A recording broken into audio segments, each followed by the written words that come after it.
Farid et Richard, et après je vous promets que je donne la parole. Farid, on l'a pas beaucoup entendu ce soir et je pense qu'il a des petites choses à nous dire. Farid, on vous écoute et on vous voit. Très vite, mais j'ai entendu beaucoup de choses sur lesquelles j'aurais aimé revenir.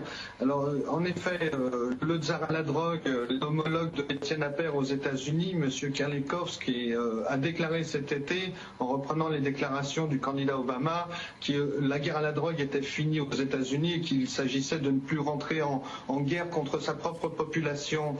Et aujourd'hui, l'administration Obama vient de décider au niveau fédéral de ne plus poursuivre les États qui auraient décidé de la mise en place de cannabis thérapeutique.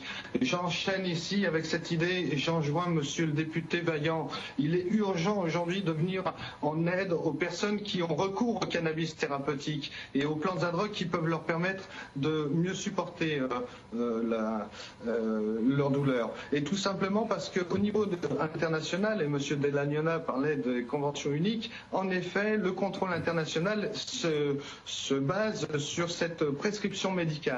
Et donc il est urgent de mettre en place une séparation des marchés où on pourrait avoir des officines spécialisées avec des personnes formées pour distribuer et délivrer de la cocaïne ou de l'héroïne à des personnes en situation de demande et ailleurs, dans un autre local, avec d'autres personnes, avec une autre culture, des lieux de sociabilisation Farid. autour du cannabis. Farid, et donc cette séparation des marchés, elle pourrait permettre de tarir les ressources du trafic. Farid. Parce qu'aujourd'hui, on parle de quelque chose qui représente une économie informelle à l'échelle mondiale qui est énorme. Et ce monstre sans tête aujourd'hui, il faut le dénoncer et ne pas fermer les yeux, en effet. Farid,